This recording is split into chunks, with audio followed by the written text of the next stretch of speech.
Hello everyone, welcome you all my channel Learn Physics by Lakshmi Bhardwaj. In the previous video we have learnt about modulus of elasticity and its types. Today we will learn about Poisson's ratio. So let us start. जैसा कि नाम बता रहा है इसका poisons ratio यानी ये किन्हीं भी टू क्वांटिटीज का रेशियो होगा। तो यहाँ पे हम देखेंगे कि जो पॉइजन्स रेशियो है वो किन दो क्वांटिटीज का रेशियो है, ठीक है।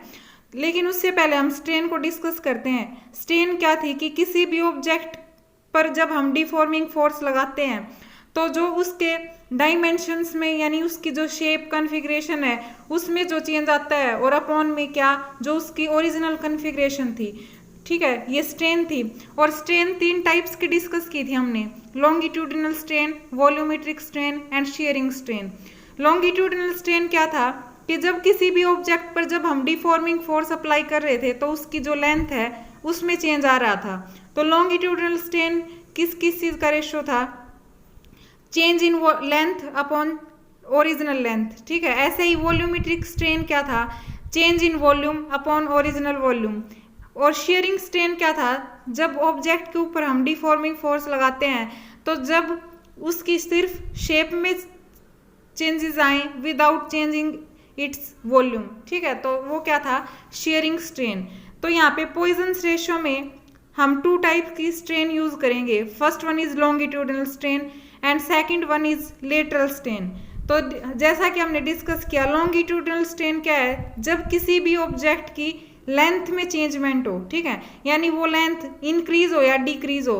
और वो इंक्रीमेंट और डिक्रीमेंट लेंथ में किस चीज के ऊपर डिपेंड करता है कि हमने जो फोर्स है उस ऑब्जेक्ट के ऊपर वो किस डायरेक्शन में लगाया है, यानी इनवर्ड लगाया या आउटवर्ड लगाया है, ठीक है। तो लॉन्गिट्यूडिनल स्ट्रेन क्या हुआ कि जब किसी भी ऑब्जेक्ट की लेंथ में चेंज आए। सेकंड वन क्या है, लेटरल स्ट्रेन। लेटरल स्ट्रेन क्या है, ये किस किस चीज का रेशियो होता है, ये होता है डायमीटर का, ठीक है। लेटरल का मतलब होता है डायमीटर से रिलेटेड, रेडियस से रिलेटेड, ठीक है। तो लेटरल स्ट्रेन किस चीज का रेशियो है, it is the ratio of change in diameter to the original diameter, ठीक है। अब जो पॉइजन्स रेशियो है वो क्या कहता है कि जो लेटरल स्ट्रेन होती है ना वो डायरेक्टली प्रोपोर्शनल होती है लॉन्गिट्यूडिनल स्ट्रेन की, ठीक है। इसका क्या मतलब है डायरेक्टली प्रोपोर्शनल का, कि अगर एक चीज बढ़ेगी तो दूसरी चीज भी बढ़ेगी और एक चीज घटेगी तो दूसरी चीज भी क्या होगी, घटेगी। तो लेटरल स्ट्रेन होता है ना वो डायरेक्टली प्रोपोर्शनल होता है किसके, लॉन्गिट्यूडिनल स्ट्रेन के। अब हमें पता है जब भी हम प्रोपोर्शनलिटी का साइन हटाएंगे तो क्या आएगा, एक प्रोपोर्शनलिटी कांस्टेंट आएगा। तो ये क्या हो जाएगा, lateral strain is equal to any constant into में लॉन्गिट्यूडिनल स्ट्रेन। अब जब उस कांस्टेंट की वैल्यू हम निकालेंगे तो क्या हो जाएगा, lateral strain upon longitudinal strain is equal to that constant, ठीक है। और इसी कांस्टेंट को हम बोलते हैं क्या, Poisson's ratio of material of the body. Clear है, यानी पॉइजन्स रेशियो किस किस चीज का रेशियो हो गया, लेटरल स्ट्रेन का अपॉन लॉन्गिट्यूडिनल स्ट्रेन का। अब इसको हम कैसे समझ सकते हैं, एक एग्जाम्पल लेते हैं हम, ठीक है। कोई भी एक वायर है उसको हमने एक फिक्स स्पॉट से मतलब बांध दिया ऊपर से और उसका जो लोअर एंड है वो फ्री है, ठीक है। उस लोअर एंड पे जो फ्री एंड है उस पे हमने डाउनवर्ड डायरेक्शन में फोर्स लगाया। अब क्या होगा, जब डाउनवर्ड डायरेक्शन में उस वायर के ऊपर, वायर का शेप जनरली सिलेंड्रिकली होता है, ठीक है, तो क्या होगा, उसकी जो डायमीटर है या उसकी ये कह सकते हैं सिंपली जो उसकी लेंथ है वो इंक्रीज होगी। यानी पहले वो वायर कुछ मतलब मोटी थी, उसका डायमीटर ज़्यादा था, लेकिन अब क्या हो गया, जब हमने फोर्स अप्लाई किया डाउनवर्ड डायरेक्शन में उस वायर की लेंथ इंक्रीज हो जाएगी। अब लेंथ इंक्रीज होगी तो उसका जो डायमीटर है, ठीक है, यानी उसकी मोटाई कम हो जाएगी, ठीक है, और जो लंबाई हो क्या हो जाएगी, बढ़ जाएगी। तो लॉन्गिट्यूडिनल स्ट्रेन क्या हुआ, जो उसकी लंबाई बढ़ी वो, और जो लेटरल स्ट्रेन है वो क्या हुआ, जो डायमीटर उसका घटा है वो। क्लियर है, तो लॉन्गिट्यूडिनल स्ट्रेन यहाँ पे हम क्या लिख सकते हैं, उसकी जो ओरिजिनल लेंथ थी वो क्या थी, कैपिटल एल, और जो उसमें इंक्रीमेंट हुआ लेंथ में वो हमने डेल्टा एल मान लिया, ठीक है। तो लॉन्गिट्यूडिनल स्ट्रेन होता क्या है, change in length upon original length, तो ये क्या हो जाएगा, delta L upon capital L. ऐसे ही हम लेटरल स्ट्रेन का निकाल लेंगे। लेटरल स्ट्रेन क्या होता है, change in diameter upon original diameter. अब चेंज कितना है डायमीटर में वो हमने डी मान लिया और ओरिजिनल डायमीटर कितना था, कैपिटल डी। क्लियर है। और नेगेटिव साइन आएगा, क्यों? क्योंकि यहाँ पे जो डायमीटर है यानी जो वायर की मोटाई है वो कम हुई है, डिक्रीज हुई है, इसलिए नेगेटिव साइन यूज करेंगे हम लेटरल स्ट्रेन के फॉर्मूला में। तो लेटरल स्ट्रेन का फॉर्मूला क्या हो जाएगा, lateral strain is equal to minus del d upon capital D. Clear है। अभी हमने फॉर्मूला डिस्कस किया था पॉइजन्स रेशियो का। पॉइजन्स रेशियो को हम एक सिंबल से डिनोट करते हैं जिसको हम सिग्मा बोलते हैं। ठीक है। तो पॉइजन्स रेशियो किस किस चीज का रेशियो था, lateral strain upon longitudinal strain का। तो लेटरल स्ट्रेन का हमने फॉर्मूला भी निकाला है, क्या, minus del d upon capital D. ठीक है। और अपॉन में क्या आ जाएगा, लॉन्गिट्यूडिनल स्ट्रेन, उसका क्या है, delta L upon capital L. Clear है। अब ये डबल रेसिप्रोकल में है तो ये क्या हो जाएगा, minus del d into capital L upon del L into capital D. Clear है। तो ये क्या आ गया, हमारा पॉइजन्स रेशियो आ गया। अब हमें पता है जो डायमीटर होता है वो डबल होता है ना रेडियस का, तो डेल डी की जगह हम 2 डेल आर पुट कर सकते हैं। क्लियर है। और जो डी है उसकी जगह क्या कर सकते हैं हम, 2r नीचे। ठीक है। तो अब 2 से 2 कैंसिल हो जाएगा ऊपर और नीचे, तो हमारे पास क्या रहेगा पॉइजन्स रेशियो का formula, del r into capital L upon del L into small r. Clear है। अब जो हमने पॉइजन्स रेशियो का फॉर्मूला किया है उसको हमने जस्ट नोटेशन दे रखी है, क्या, जो लेटरल स्ट्रेन है उसको तो बीटा से, ये जो बी टाइप सिंबल है, इक्वेशन नंबर 1.12। ठीक है। और जो लॉन्गिट्यूडनल स्ट्रेन है उसको हमने अल्फा से डिनोट कर रखा है in equation 1.12। This is just notation. Clear है। अब हमने ये तो निकाल लिया कि जब किसी वायर के ऊपर डाउनवर्ड डायरेक्शन में हम फोर्स लगाएंगे तो उसकी जो लेंथ है वो तो इंक्रीज होगी और जो डायमीटर है वो क्या होगा, कम होगा। और जो लेंथ में चेंज आ रहा है उसी को हम क्या बोल रहे हैं, लॉन्गिट्यूडनल स्ट्रेन। और जो डायमीटर में चेंज आ रहा है उसी को क्या बोल रहे हैं, लेटरल स्ट्रेन। तो जस्ट पॉइजन्स रेशियो को हम ऐसे याद रख सकते हैं एक वायर का एग्जाम्पल लेके, कि हमने सिर्फ वायर के ऊपर एक डाउनवर्ड डायरेक्शन में एक फोर्स अप्लाई किया है, उस फोर्स की वजह से हम जनरली भी देख सकते हैं कि लेंथ में इंक्रीमेंट होगा और जो डायमीटर है यानी उसकी जो मोटाई है वो क्या होगी, कम होगी। तो इन्हीं दो चीजों का रेशियो क्या बोलते हैं हम, पॉइजन्स रेशियो। अब इसकी यूनिट की बात आती है कि जो पॉइजन्स रेशियो है उसकी एसआई यूनिट क्या होती है। तो हमें पता है पॉइजन्स रेशियो किस किस चीज का रेशियो है, लेटरल स्ट्रेन और लॉन्गिट्यूडनल स्ट्रेन का।